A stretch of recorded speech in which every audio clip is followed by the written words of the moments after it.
Assalamualaikum warahmatullahi wabarakatuh. Perkenalkan, nama saya Edwi Fazage, NIM B1A125432, Prodi Ilmu Hukum, Fakultas Hukum kelas L. Di video ini saya akan menjelaskan mata kuliah agama yang sudah saya pelajari sebelumnya. Salah satunya taharah mandi wajib. Di sini saya akan membagi empat poin yang saya akan sampaikan, yaitu berupa pengertian, tujuan, langkah-langkah, dan macam-macam taharah. Ikut langsung saja dari pengertian taharah ini. Pengertian taharah adalah pembersihan diri secara batin atau spiritual dari segala penyakit hati dan dosa yang tak kasat mata.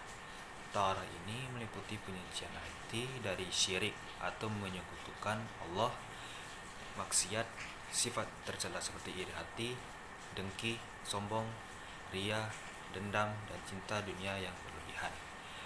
Taharah manawiyah dianggap sebagai bentuk taharah yang paling utama, karena tanpa kesucian hati, kesucian lahiriah seperti wudhu dan mandi wajib tidak akan bermakna sempurna.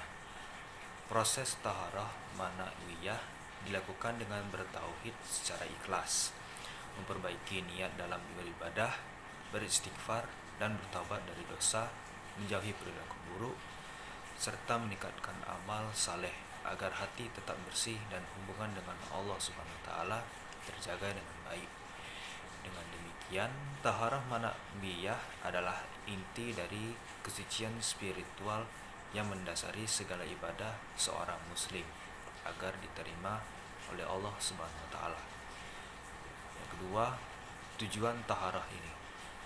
Tujuan taharah manawiyah adalah pembersihan hati dan jiwa dari segala penyakit batin yang dapat menghalangi keikhlasan dan kedekatan seorang hamba kepada Allah Subhanahu wa taala.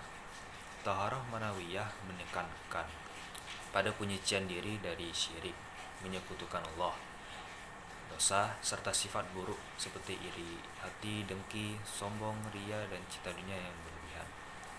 Secara spiritual, taharah ini adalah usaha untuk menghembuskan nafas baru dalam kehidupan hati agar menjadi bersih, suci, bebas dari segala pengaruh negatif yang merusak iman dan amal ibadah. Secara lebih luas, taharah manawiyah berfungsi untuk membersihkan makam spiritual seseorang sehingga dapat mencapai kualitas ibadah terbaik, yakni yang dilandasi oleh keikhlasan, tawakal, dan kesadaran penuh akan kehadiran Allah dalam setiap aktivitas.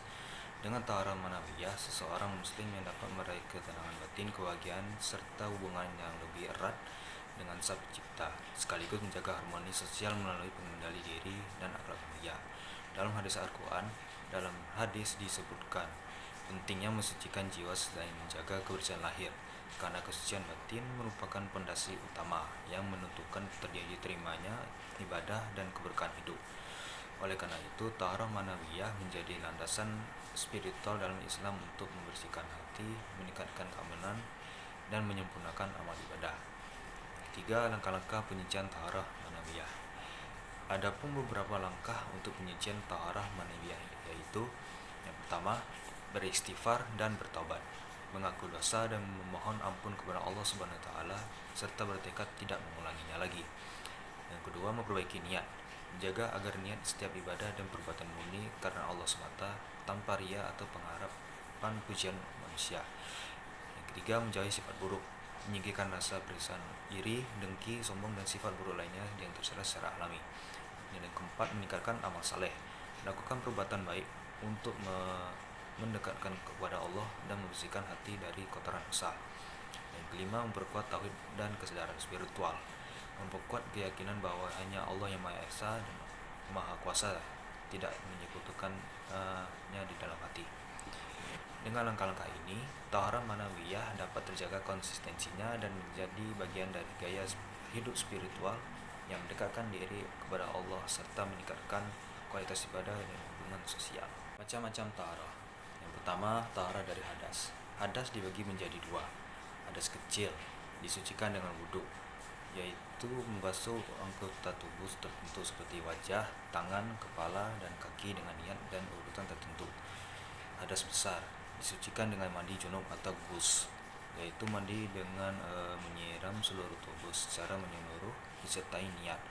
Hadas besar bisa disebabkan oleh haid, nifas, dan atau keluarnya air mani.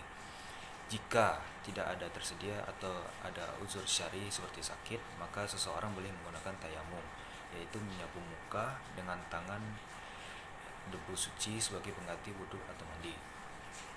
Yang kedua, taharah dari najis. Taharah jenis ini bertujuan untuk menghilangkan najis atau kotoran menurut syariat Islam dari badan, pakaian, tempat ibadah, dan benda-benda yang digunakan. Nah, cara membersihkannya tergantung dari najisnya juga. Yang pertama, najis ringan cukup digunakan dipercikan air. Najis sedang dibasuh hingga hilang bau, warna, dan rasanya. Najis berat seperti air liur anjing harus dibasuh 7 kali. Salah satunya dengan air yang dicampur tanah. Yang ketiga, taharah maknawi. Nah, ini adalah bentuk kesucian hati dan jiwa dari sifat-sifat tercela seperti sombong, ria, iri hati, dengki, dan kebencian. Taharah batin tidak menggunakan air, tetapi dilakukan dengan bertaubat, zikir, memperbaiki akhlak, dan menanamkan sifat-sifat terpuji seperti ikhlas, sabar, dan tawakal. Kesucian batin sangat penting karena Islam mengajarkan bahwa amal tidak hanya dilihat dari luar saja, tetapi juga dari niat dan kondisi hati seseorang. Baiklah, segitu dari video saya. Mohon maaf kurang dan lebihnya. Saya tutup dengan wabillahi taufiq wal hidayah. Wassalamualaikum warahmatullahi wabarakatuh.